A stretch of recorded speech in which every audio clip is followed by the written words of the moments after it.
Seigneur, nous sommes ton peuple, le troupeau de ton pâturage. Tu as promis dans ta parole que ton esprit nous conduirait dans toute la vérité.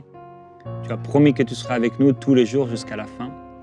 Tu as promis que tu ne nous délaisserais pas, que tu ne nous abandonnerais pas, mais que tu serais avec nous, que tu viendrais en nous. Et nous voulons te remercier pour ton amour merveilleux, pour ta fidélité à notre égard. Tu dis même que quand on est infidèle, toi tu restes fidèle, tu ne peux pas changer, tu ne peux pas revenir sur ce que tu es, sur qui tu es. Tu es fidèle dans tout ton être. Dans toute ta nature, tu es fidèle. On veut te remercier ensemble, Père, pour cet amour merveilleux, cette fidélité. Tu es notre modèle, tu es notre vie, tu es tout pour nous. Nous sommes conscients de ta présence et nous voulons aujourd'hui t'inviter, t'accueillir dans ce moment de méditation, de prière. Nous t'invitons en cette journée. Tu es le bienvenu.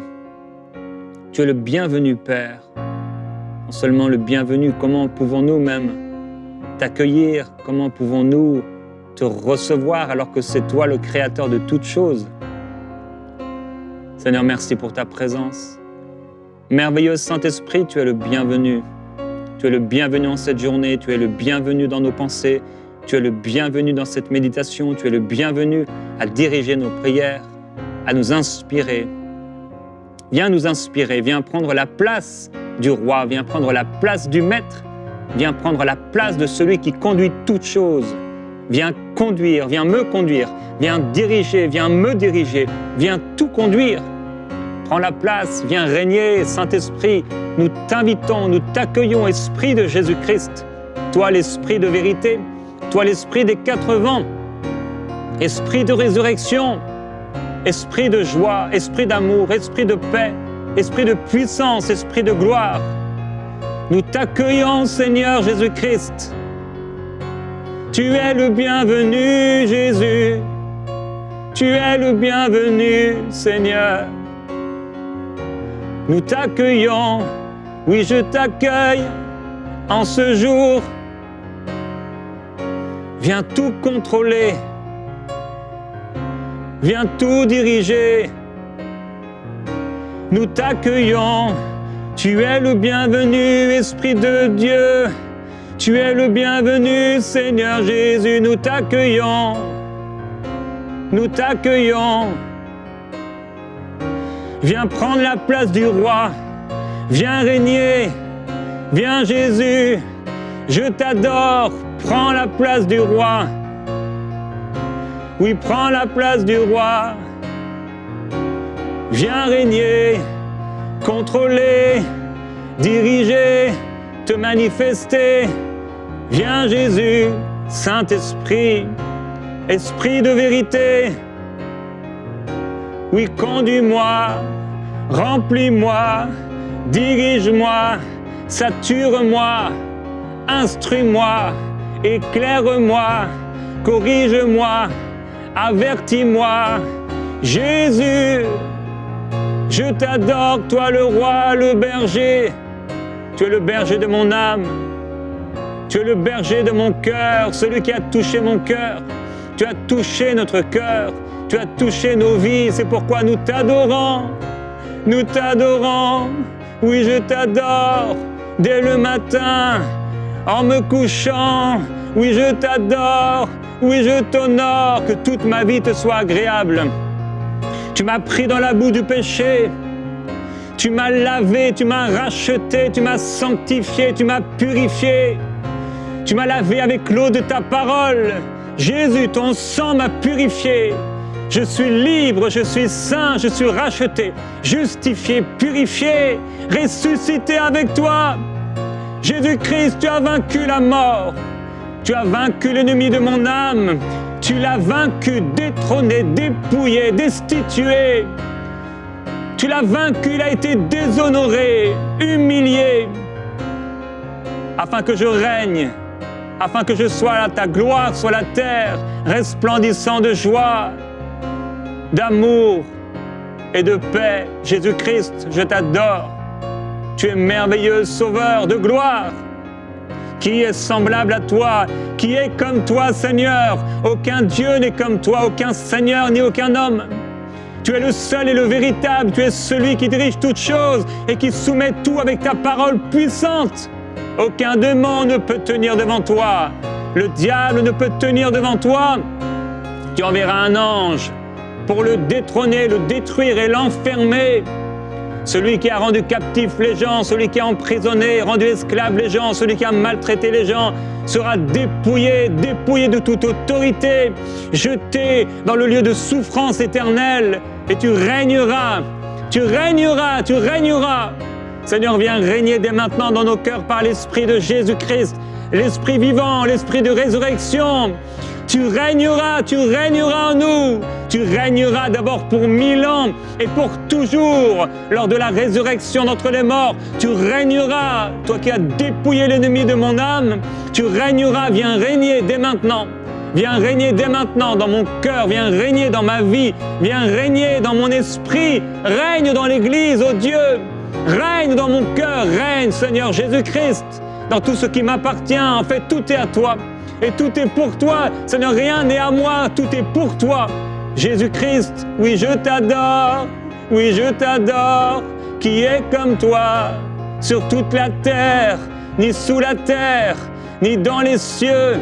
Tu es le seul Seigneur et Roi de gloire, le bouclier, le fondement inébranlable. Oh, la colonne, la tête de l'Église. Tu es le chef de toute principauté. Merveilleux Jésus-Christ, nous t'adorons. Nous te glorifions. Viens nous inspirer, Esprit de Jésus, aujourd'hui. Ton peuple a besoin de toi. Plusieurs milliers de personnes sont là aujourd'hui. Ils veulent entendre ta voix. Ils veulent entendre ta voix. Seigneur Jésus, quel que soit leur prénom, là où ils se trouvent, ils veulent entendre ta voix. Dis au Seigneur, je veux entendre ta voix. Je veux entendre ta voix. Je veux entendre ta voix. Je veux t'entendre. Parle-moi. Parle-moi, envoie ta parole, libère ta parole, parle-moi, oui parle-moi, Saint-Esprit, parle-moi, parle-moi, j'écouterai, je t'obéirai, je te suivrai, je te servirai, parle-moi, parle-moi, parle-moi encore, oh Dieu, tu m'as parlé hier, tu m'as corrigé hier, instruis-moi encore, je n'ai pas encore connu comme il faut connaître. Merveilleux Saint-Esprit, purifie mon être, purifie-moi et parle-moi. Viens contrôler et diriger toutes choses. Seigneur Jésus-Christ, nous t'adorons, Seigneur Jésus. Proverbe, chapitre 8. Donc c'est le premier chapitre aujourd'hui.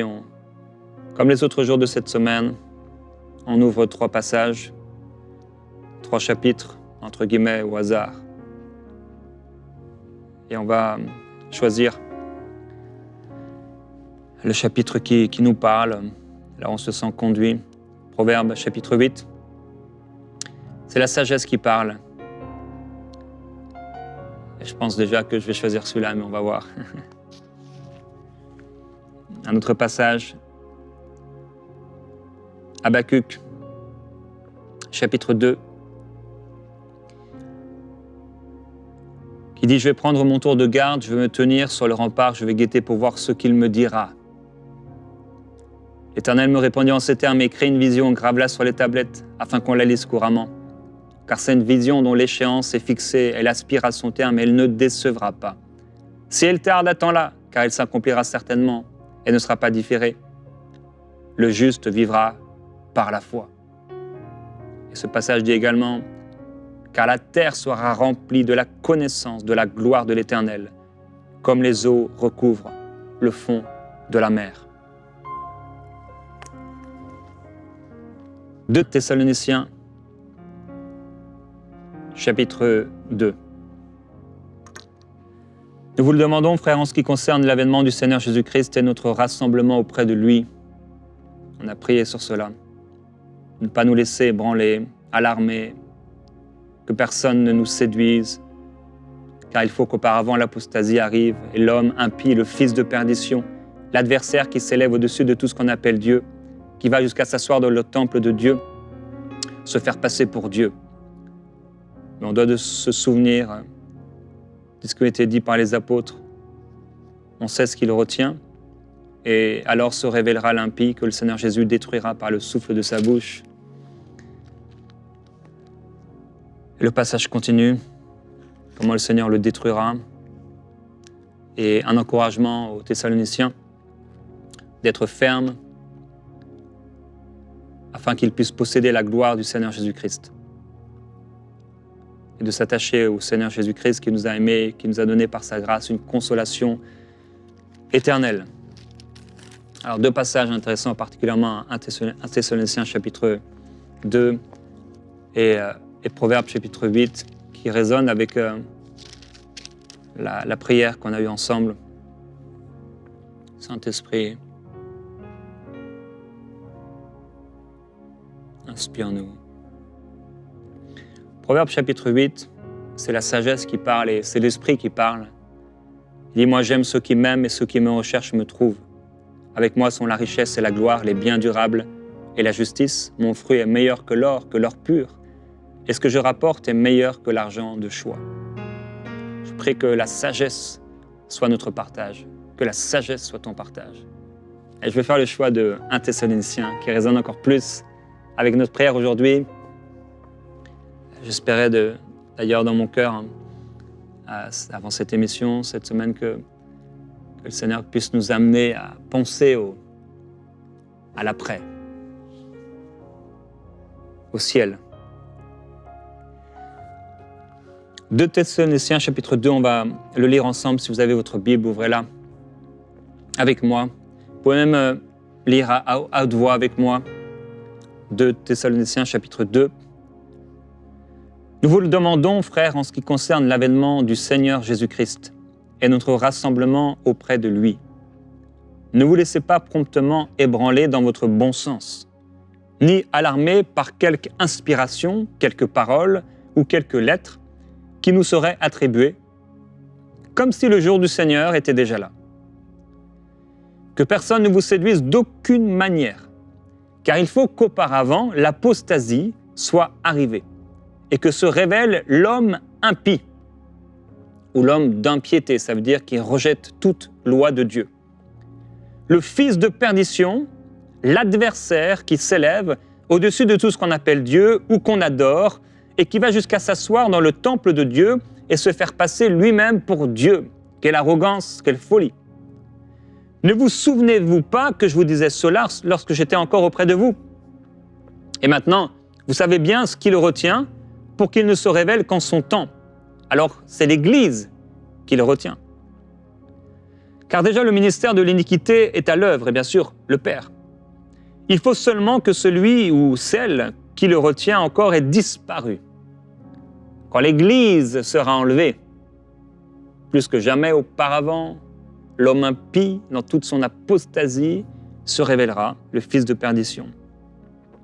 Alors se révélera donc l'impie que le Seigneur Jésus détruira par le souffle de sa bouche et qu'il écrasera par l'éclat de son avènement. Un souffle. Le souffle de la bouche de Jésus détruira l'ennemi. L'avènement de l'impie, donc la révélation de l'impie, la manifestation de l'impie, se produira par la puissance de Satan, avec toutes sortes de miracles, de signes et de prodiges mensongers, et avec toutes les séductions de l'injustice pour ceux qui périssent, parce qu'ils n'ont pas reçu l'amour de la vérité pour être sauvés. Aussi Dieu leur envoie une puissance d'égarement pour qu'ils croient au mensonge, afin que soient jugés ceux qui n'ont pas cru à la vérité, mais qui ont pris plaisir à l'injustice. Frères et sœurs, vous savez comment on peut entrer dans les fausses doctrines? C'est quand on commence à prendre plaisir à ce qui n'est pas agréable à Dieu. On prend plaisir à l'injustice. On prend plaisir à ce qui nous fait plaisir à nous, même si dans nos cœurs nous savons que ce n'est pas la loi de Dieu, ce n'est pas bon pour Dieu. Et c'est ainsi qu'on tombe dans des doctrines pernicieuses et qu'on va tromper, qu'on va changer, transformer la parole de Dieu. Quant à nous, frères bien-aimés par le Seigneur, nous devons continuellement, nous sommes bien-aimés par le Seigneur. Merci Seigneur. Nous devons continuellement rendre grâce à Dieu à votre sujet, Car Dieu vous a choisi dès le commencement pour le salut. On a été choisi pour le salut.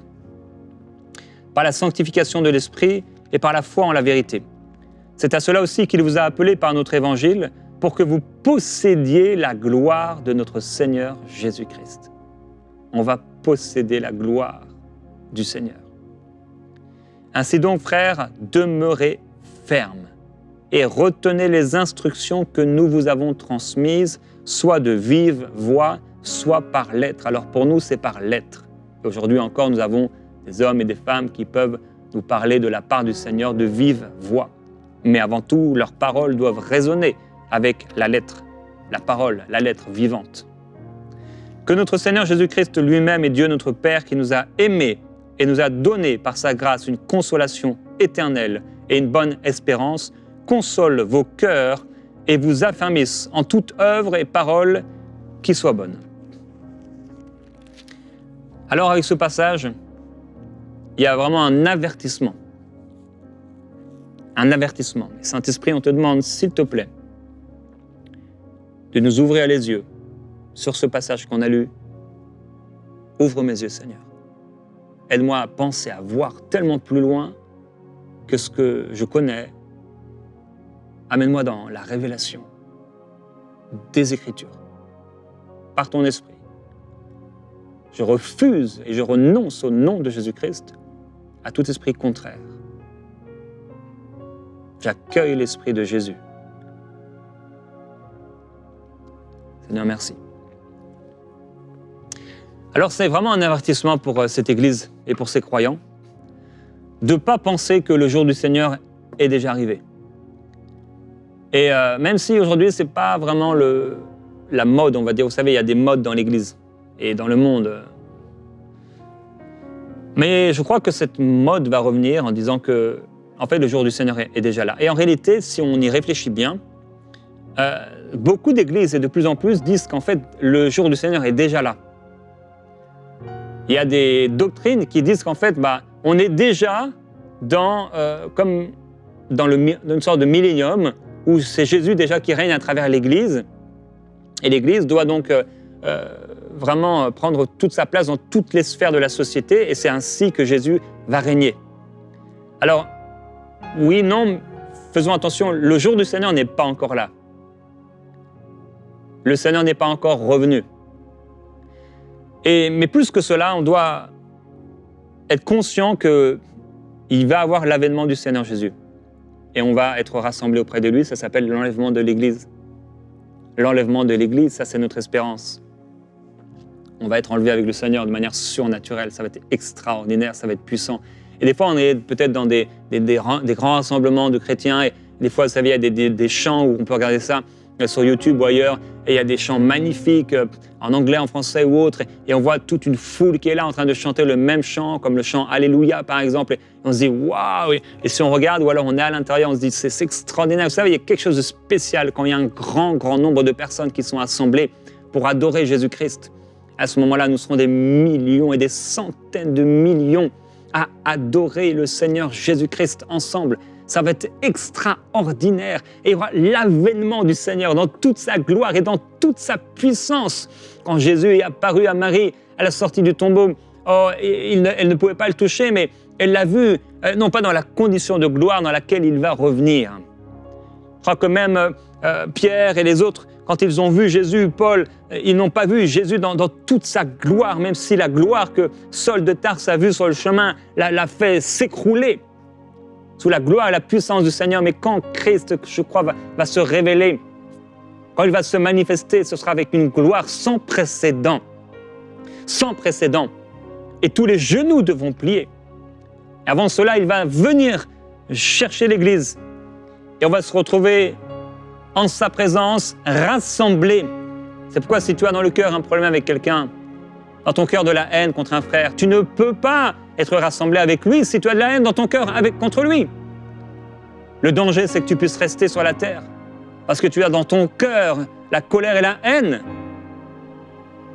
qui ne sont pas le reflet de quelqu'un qui marche avec Jésus. Que cette colère, cette haine ne soit pas comme un lourd caillou, comme une lourde pierre qui te fait rester au sol au moment où l'Église sera enlevée.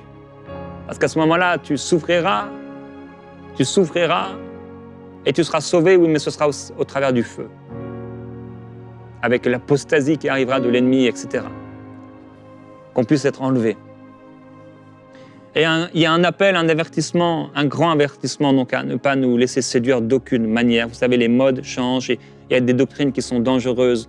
Et on peut voir les églises, alors peut-être pas nos églises, mais il y a des églises, ou des pasteurs, ou des gens, ou des prêtres, ou peu importe comment vous les appelez, et qui enseignent des doctrines, des hérésies, et qui amènent des gens en enfer et sur le chemin de la perdition. Et dans les problèmes d'identité, comme on peut avoir aujourd'hui, eh bien, ce genre de personnes sont venues, entre guillemets, à trouver une réponse facile pour avoir le maximum de personnes qui les suivent et que les gens les aiment.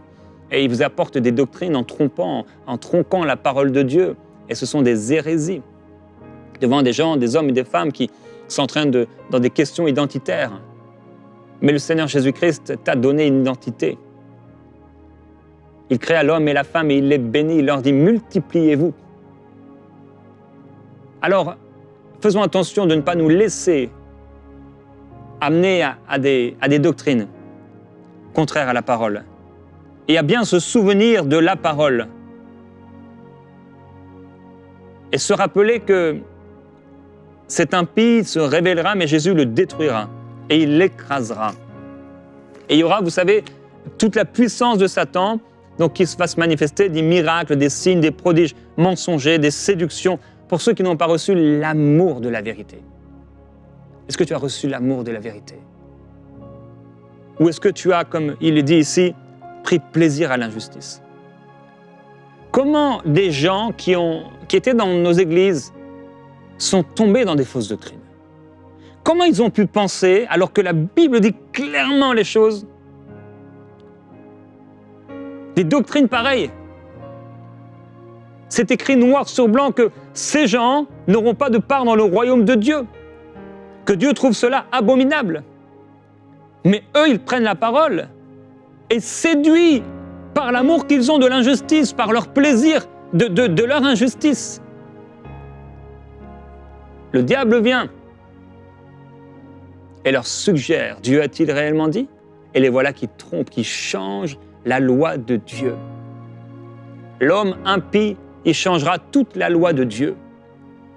Et il est en train de le préparer pour faire en sorte que les gens ne puissent plus lire, comme à l'époque, la Bible, que les gens ne puissent plus comprendre et recevoir le message de l'Évangile. Et un jour, on empêchera les gens de prêcher la repentance. Et nous y sommes. De prêcher la repentance, la sainteté et la pureté, sous des prétextes, soi-disant, d'amour, de liberté. Mais cette liberté qu'ils prêchent, c'est ce qui les rend esclaves et ce qui rend esclaves les gens. Ce qui rend libres les gens et ce qui leur donne la liberté, ce n'est pas de pouvoir faire tout ce qu'ils veulent. Non. La liberté, la vraie liberté, c'est de devenir esclave de Christ et d'être affranchi du péché. C'est ça la liberté. Et on doit se souvenir et demeurer ferme dans les instructions de la parole de Dieu. Et cette semaine, le Seigneur nous a rappelé l'importance de rester et de demeurer sur la parole, et que cette parole soit notre partage, et que cette parole, nous puissions la méditer chaque matin, que cette parole, nous puissions la lire, que cette parole, nous puissions nous en nourrir, que cette parole soit notre colonne, que cette parole soit notre appui, que cette parole soit tout pour nous, frères et sœurs. On ne pourra pas rester ferme, on ne pourra pas rester vraiment dans ce qui est agréable à Dieu si on ne médite pas la parole, si on ne lit pas la parole, si on n'écoute pas la parole, si on ferme l'oreille à l'Esprit qui nous parle, si on ferme l'oreille aux pasteurs qui prêchent la vérité, aux hommes et aux femmes de Dieu, ou aux chrétiens, aux frères et aux sœurs qui nous parlent selon la vérité. Si nous fermons l'oreille à la vérité et que nous prenons plaisir à l'injustice, nous ne pourrons être sauvés. Mais il nous faut nous soumettre à la parole de Dieu. La parole de Dieu, ça veut dire Jésus. On doit être soumis à Jésus-Christ. Il a dit que les débauchés n'auront pas de part dans le royaume de Dieu. Les idolâtres n'auront pas de part dans le royaume de Dieu. Et tous ceux qui refusent de vivre dans la nature que le Seigneur leur a donnée, mais qui commettent l'infamie homme avec homme, femme avec femme, ne pourront pas avoir de part dans le royaume de Dieu. C'est pourquoi si tu entends la voix du Seigneur, n'endurcis pas ton cœur, comme ils ont endurci le leur le jour de la révolte. Ils se sont endurcis contre la parole de Dieu. Ils ont endurci leur cœur contre l'Esprit qui leur parlait. Il leur parlait à travers un homme. N'endurcis pas, ils sont devenus idolâtres. Ils sont tombés dans la débauche. Là, parmi le peuple de Dieu, ils couchaient les uns avec les autres. Ils imitaient Sodome et Gomorrhe. Ils se sont laissés aller à leur nature de péché. Mais nous avons vu cette semaine que nous avons reçu et revêtu la nature nouvelle en Jésus-Christ. Nous disons non au mensonge, nous disons non au péché, nous disons non au diable, nous disons non à la séduction, nous disons non à l'hypocrisie religieuse, nous disons non à la faveur des hommes. Ce que nous cherchons, c'est ta faveur, ô Dieu. Ce que nous désirons, c'est d'être réunis auprès de toi. C'est d'être triomphant de joie, resplendissant de joie. Nous voulons te connaître, nous voulons connaître la vie et c'est toi la vie. Tu es le seul chemin, tu es la seule vérité, tu es la seule vie, c'est toi Jésus-Christ. Nous voulons marcher dans tes pas. Nous refusons de nous laisser égarer, nous refusons de nous laisser distraire, nous refusons que l'on soit perdu, nous, nos enfants, parce qu'on aurait pris plaisir à l'injustice. Nous avons l'amour de la vérité. J'ai l'amour de la vérité. Déclare-le avec moi, mon frère, ma sœur. J'ai l'amour de la vérité. Je refuse de m'éloigner de la vérité à cause d'un choix personnel de vie. Je ne tomberai pas dans ce péché. Je ne mentirai pas. Je ne tromperai pas les gens. Non, je ne serai pas cupide ou idolâtre. Je marcherai avec le Seigneur Jésus-Christ et il viendra me rechercher. Il viendra me chercher. Seigneur, merci. Merci pour l'espérance. Merci pour la consolation que donnent les Écritures. Merci pour la vérité de ta parole. Elle demeurera. Tout passera, mais ta parole ne passera pas. Tout partira. Tout passera. Mais ta parole demeurera. Tu es la parole de Dieu. Tu étais là avant que tout existe. Tu étais là avant qu'aucun homme puisse respirer. Tu es la parole vivante de Dieu. Je veux marcher sur la parole. Je veux être ferme, marcher dans une fermeté inébranlable. Père, je prie pour ton peuple qui puisse tenir ferme. Je prie pour ce frère. Je prie pour cette sœur. Certains sont tourmentés. Il y a le péché qui est là, tapis à leur porte. Le péché qui veut dominer sur eux. Il y a des pressions et des oppressions sataniques pour les faire tomber dans le péché. Il y a des pensées comme tu en as eu, Seigneur Jésus, à travers le diable qui est venu te tenter pour les faire tomber, pour les égarer, afin qu'ils ne goûtent pas au repas des noces, afin qu'ils n'aient pas l'habit qu'il faut pour ce repas, mais qu'ils aient un habit de ténèbres, de péché. Et Père, je prie que mon frère et que ma sœur qui entend ma voix aujourd'hui puissent se détourner de son péché, puissent demeurer ferme dans sa sainteté. Tu dis dans ta parole que celui qui est saint se sanctifie encore. Nous voulons nous sanctifier encore. Tu reviens. Mon frère, ma sœur, Jésus-Christ revient. Il revient. Il revient. Jésus revient. Et je veux t'encourager. Alors que le week-end arrive, que la nuit arrive, glorifie le Seigneur Jésus-Christ parce qu'il revient. Pense à Jésus qui revient. Pense-y, si tu le peux, chaque jour. Pense à Jésus qui revient. Jésus revient. Il revient te chercher. Il t'a préparé une place. Tiens ferme. Tiens ferme devant l'ennemi. Tiens ferme dans la vérité. Tiens ferme dans la parole de Dieu. Médite, scrute, médite, cherche, demande à l'Esprit. Parle à l'Esprit. Prie. Entoure-toi de frères et de sœurs. Ne reste pas seul. Va à l'église, écoute la parole. Écoute la parole. Et regarde si ce qu'on te prêche est vrai. Regarde, étudie. Regarde le Nouveau Testament. travers le sacrifice de Jésus, que l'Esprit de Dieu puisse te conduire dans la vérité. Ne cherche pas une doctrine extraordinaire, ne cherche pas une révélation nouvelle. Tout est écrit dans la parole. Ne cherche pas à être l'homme de révélation. Cherche Jésus. Les choses simples de la parole. Et marche dans ces choses simples de la parole. Simples mais puissantes et vraies pour le salut de quiconque croit. Et marche sur cette parole. Que le Seigneur te bénisse abondamment. Que la gloire du Seigneur Jésus-Christ soit sur toi. Bonne journée ou bonne nuit à toi. Que le Seigneur te bénisse.